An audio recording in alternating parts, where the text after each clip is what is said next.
Bueno, hay un libro que todo el mundo recuerda que es El viejo y el mar de Hemingway, que además uno de los protagonistas, de forma indirecta, aunque no se hable de él, es Gregorio Fuentes, un lanzaroteño que viajó a Cuba desde la isla de Lanzarote y los avatares de la vida, pues se hizo amigo del escritor Hemingway, que por cierto vamos a ver una entrevista que se le hizo cuando vino aquí a Lanzarote con 90 y pico años. Veremos ese trocito de Historias de la Tele, que es el programa que tenemos nosotros de los recuerdos de Lanzarote, y veremos un poquito también de esa entrevista. Pero ahora vamos con el autor del libro que acaban de publicar, El viejo marino, ¿no? Víctor Bello. Aquí lo tenemos, este libro que está aquí, este libro, que habla un poco también pues, de esa relación, ¿no? de Hemingway con este lanzaroteño, con Gregorio Fuentes. Pero ¿desde qué punto de vista? Ahora vamos a hablar de eso, pero es verdad, ¿no? Es sobre Gregorio Fuentes y Ernest Hemingway.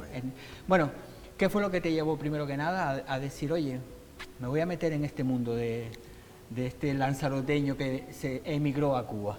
Bueno, en primer lugar, buenos días, Domingo. Gracias por volver a invitarme a tu programa, que siempre es un placer pues, poder compartir todo lo que vamos haciendo en el mundo de la cultura en esta isla.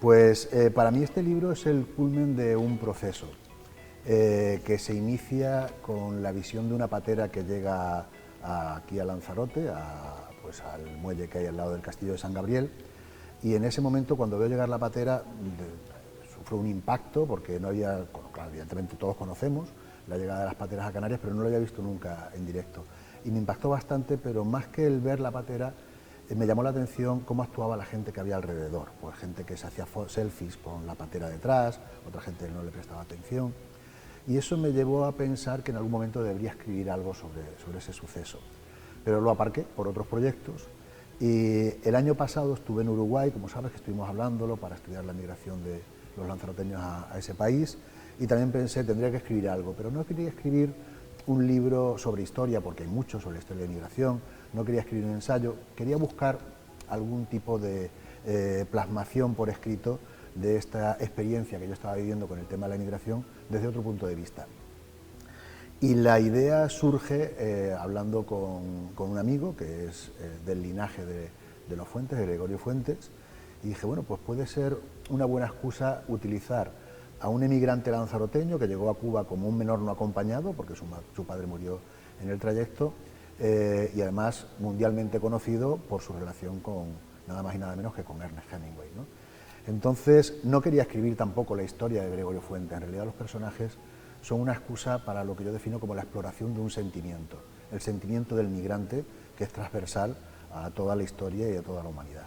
Claro, y sobre todo, claro, tú como historiador, el tema de la emigración y de Canarias es que está en cualquier lado, en cualquier documento que tú casi tocas en esos archivos aparece la emigración, ¿no? Claro, desde el principio de los tiempos, o sea, Canarias, la sociedad canaria está formada por inmigrantes, primero la sociedad aborigen que viene del norte de África y después toda la sociedad que viene de Europa y se va mezclando. Después, a consecuencia de esa inmigración, se produce la emigración por la carestía, por la escasez, por la falta de lluvia que vamos sufriendo a lo largo de toda la historia.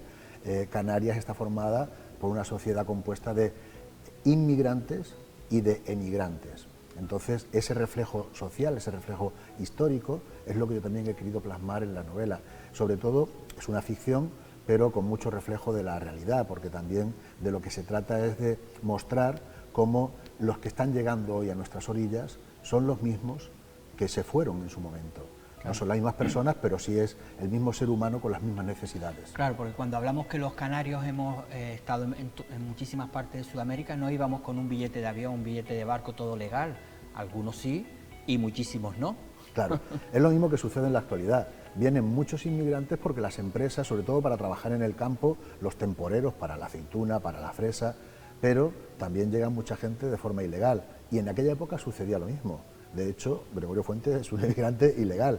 Y tanto es así que se prohibía por grandes periodos de la historia de Canarias y de Lanzarote, se prohibía la inmigración porque la isla corría riesgo de quedarse despoblada. Eso lo vemos en los documentos y en los archivos. Bueno, entonces en el libro se relata la llegada de Gregorio Fuentes a Cuba, ¿no? En esa época, ¿no? También nos vamos a esos 1900... 1903, se habla un poco de eso, pero son pinceladas. La historia se centra en una conversación durante un día de pesca entre Gregorio Fuentes y Ernest Hemingway. Como decía, es la exploración de ese sentimiento del migrante. Hemingway, esto es real porque lo cuenta Gregorio Fuentes en una entrevista que da a Norberto Fuentes, un periodista y escritor cubano. Gregorio dice que Hemingway un día le dijo: Grigorine, que era como lo llamaba, ¿tú sabes lo que es la amistad? Y dice: sí, papá, tú y yo somos amigos.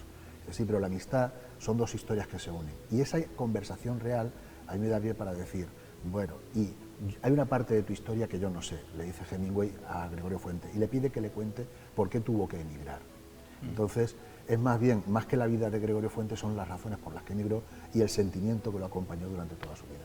Bueno, estamos viendo ya algunas de esas imágenes de Gregorio Fuentes en esa entrevista que se le hizo en el charco de San Ginés. Vamos a escuchar un poquito, y después cuando terminemos de hablar con Víctor ya la veremos en íntegro. Está en YouTube por si quieren ver también todos esos programas de historia de la tele. Así que cuando me digan en realización que la podemos ver, vamos a escuchar un poquito. Un recuerdo que tengo de él era lo que hacía en el mundo por bien de las personas en este mundo. De él, lo humano que era. Era una persona generosa. Sí, de eso no cabe duda. Es lo único que yo, Roberto, digo. He perdido, y lo siento siempre, que perdí, se puede decir, mi padre. Porque para mí era, como me decía él, hágase cargo, esa palabra me mata. Que usted es yo y yo soy usted. Así que quería decirme con esto que no tuve. Eso le decía. Sí, me lo decía él, que no tuviera reparo en nada, que yo era dueño de aquello igual que él. Así que. Lo sintió mucho, me imagino, cuando perdió la vida. Sentí cuando vi que lo que yo hacía. Y me hacía él, no era un forastero ni un empleado, era un hombre, hágase cargo que usted es yo y yo soy usted. Eso es lo mejor que se le puede decir a una persona que se considera su amigo, don Gregorio. Eso es quizás lo más bonito que le puede decir una persona a otra para simular confianza. Sí, es porque es diciéndole que él es como si fuéramos hermanos de la familia. ¿Sí? Porque también vi en mí él que yo era un hombre de esos hombres que él felicitaba por eso. Entrevistas de Gregorio Fuentes, bueno, decía como hermanos, es decir, que eran como esos grandes amigos, ¿no? Sí, tenían una grandísima amistad. En todas las biografías de Hemingway se refleja esa amistad que tenían entre ambos, y también en muchas de las novelas de Hemingway, con el nombre cambiado, pero sí que figura Gregorio Fuentes como un personaje importante siempre que cualquier protagonista de una novela de Hemingway está en el mar, está en un barco. Creo que él recordaba también un poco que eso, que cuando llegó a Cuba como que estuvo deambulando, claro, no tenía absolutamente nada, era pues por Cuba pues buscándose la vida prácticamente, ¿no? Sí, primero cuando trabajó... hablamos ahora esa forma despectiva de llamar los menas, ¿no? A esos menores no acompañados, era un menor no acompañado. Sí, por eso lo quise utilizar también como elemento fundamental de esta novela, porque era un menor no acompañado que tiene que buscarse la vida y consigue prosperar gracias a la ayuda de los otros canarios que había ya en Cuba asentados. Después, él, que viene de una familia de pescadores, pues lo que se dedica es a la pesca y a comerciar y a llevar pescado desde Cuba hasta Estados Unidos, que en ese tránsito es cuando conoce precisamente a Ernest Hemingway a causa de una tormenta, y Gregorio Fuentes es el que ayuda a Hemingway a sacar el barco de esa tormenta. Y años después se reencuentran en Cuba y es cuando Hemingway le pide que sea el patrón de su barco. Por cierto, has visto que he venido yo con... He venido con una guayabera, muy propio. Para la entrevista, pues, yo no sé si te lo he dicho, pero mis dos abuelos, por parte de padre y por parte de madre, fueron de esos canarios que viajaron a Cuba. ¿Ah, sí? Sí. Y uno de ellos fue el que estuvo en el famoso Valvanera, que tuvo la suerte de bajarse antes de hundirse. Sí, se bajó en Santiago, ¿no? Es decir, que yo estoy aquí gracias a que ese día se bajó del barco. Se bajó del barco. Se bajó del barco, si no, no estaríamos aquí, pero es un poco toda esa relación con los canarios, ¿no? Sobre todo de Cuba. Iban a buscarse la vida porque, en Lanzarote, en cualquier sitio canario, es que había miseria. Sí, es que... A veces nos olvidamos que ahora, ¿por qué vienen los migrantes a Lanzarote? Porque tienen miseria en sus países. Es que ahora se habla como una gran novedad del migrante climático. Y el lanzaroteño ha sido, claro, desde un punto de vista histórico, un migrante climático, porque ha sido a consecuencia de la carestía de agua y de la falta de lluvias, cuando ha habido una pobreza que ha asolado toda la isla y se han tenido que marchar. Y evidentemente lo que vemos ahora también, ese reflejo que vemos en las pateras que llegan desde Senegal, sobre todo de los países subsaharianos que están atravesando por unas sequías enormes, la forma de viajar es muy interesante verlo también con la perspectiva histórica, porque si leemos testimonios de la época, de principios del siglo XX, vemos que la forma de viajar era igual. Según lo que pudieras pagar al patrón del barco, podrías ocupar un lugar u otro, y eso suponía mayor o menor riesgo de hecho, vida. el Valvanera, uno de sus viajes anteriores, murieron muchísimos canarios porque iban precisamente a la parte donde estaban hacinados. Exactamente. Porque al final, si podían meter 1000 pasajeros, no metían 500. No. Entonces, al final, pues, los que perdían, ¿quiénes eran? Evidentemente, los pobres. Hay un testimonio de un libro de 1913 que se llama Un canario en Cuba. Es un médico al que llaman desde Cuba para que vaya y escriba la historia de los canarios en Cuba y relata el viaje. Y bueno, es como leer la prensa hoy en día. Y dice que van hacinados como si fuesen los barcos de esclavos del siglo XVI y siglo XVII. Y además, tú como historiador, nosotros ahora estamos viviendo una época, pero no significa que la historia a veces se repite, ¿no? Es que no podemos decir, no, es que nosotros somos una sociedad próspera y no va a haber nunca un marcha atrás. No. La historia... Las crisis son cíclicas y no sabemos cuándo nos va a tocar a nosotros emigrar.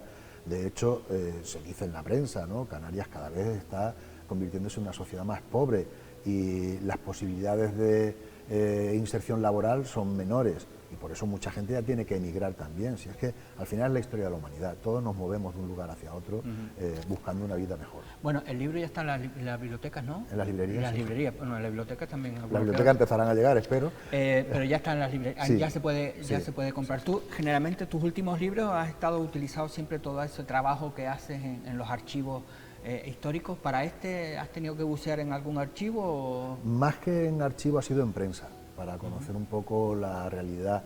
También en archivo para tener la perspectiva histórica, pues lo que hablaba de las causas de la emigración de los lanzaroteños. Pero en prensa también para contextualizar un poco la época en la que se tuvo que ir Gregorio Fuentes con su padre, pues también conocer un poco la realidad de ese momento y cuál es la casuística económica y social del periodo. Que es la que vivía Lanzarote en esa época, que era de pobreza. Más que absoluta, precisamente por eso, por la falta de lluvia, que en Lanzarote, sí. los grandes movimientos migratorios era, porque ahora nosotros tenemos las desaladoras, pero si ahora nos quitamos las desaladoras, ¿cuánto hace que no llueve? Bueno, llovió un poquito. Anoche llovió un poquito. Un poquito, pero... Pero no es suficiente, sobre todo también porque ya no tenemos infraestructuras para almacenar agua. Ya. Con lo cual el agua de lluvia acaba perdiéndose.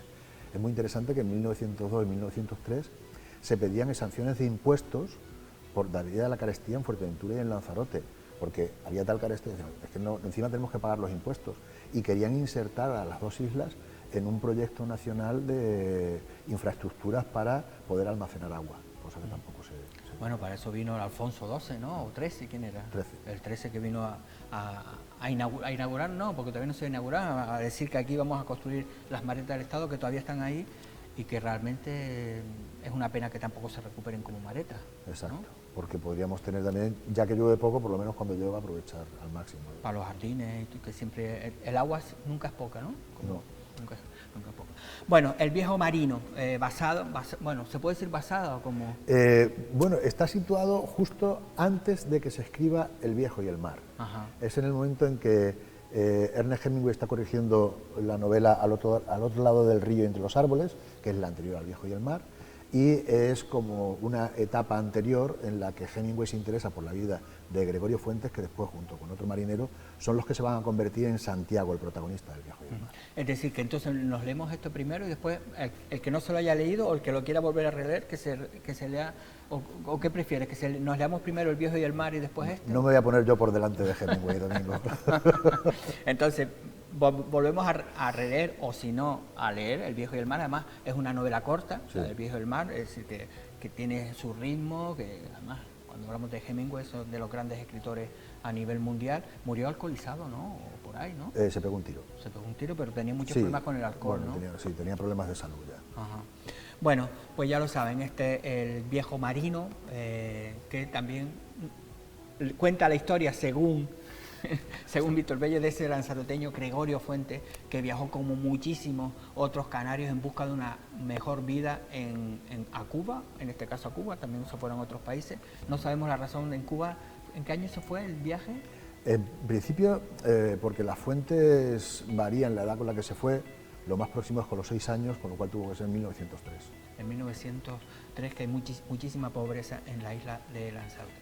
Así que nada, les vamos a dejar ahora con ese fragmento de la entrevista que se le hizo a Gregorio Fuentes en el charco de San Ginés y después continuamos en el magazine. Es una entrevista que hicimos la semana pasada también de literatura, de ese libro Calima que se presentaba también en la Casa de la Cultura Agustín de la Hoja. Así que vemos a Gregorio Fuentes y después nos vamos a la entrevista con Calima.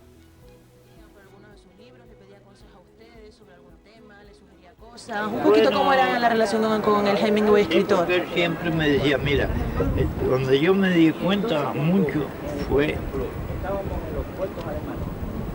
cuando fuimos a la guerra, que él me dijo que yo era cubano y que no podía ser. Digo, oye, yo seré cubano, pero donde vaya usted, si muere usted, muere.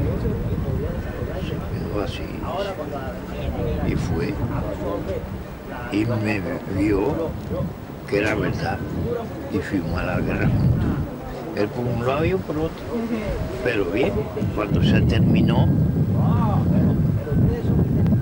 que era la guerra de los mismos Estados Unidos, me llamó y me dice, oye, voy a escribir un libro. Digo, usted lo escribirá porque sabe, yo no sé de dónde. Tú vas a saber también igual que yo. Digo, bueno, está bien, me alegro. Entonces cuando lo terminó, me dice, ¿tú sabes cómo se llama este libro? Digo, si no me lo dice, no lo sé. Dice, este libro se llama Adiós a las almas. Me quedé así, dice, ¿tú no sabes lo que quiere decir? Digo, si no me lo dice, no lo sabe, Dios al azar. Está bien, está bonito ese nombre.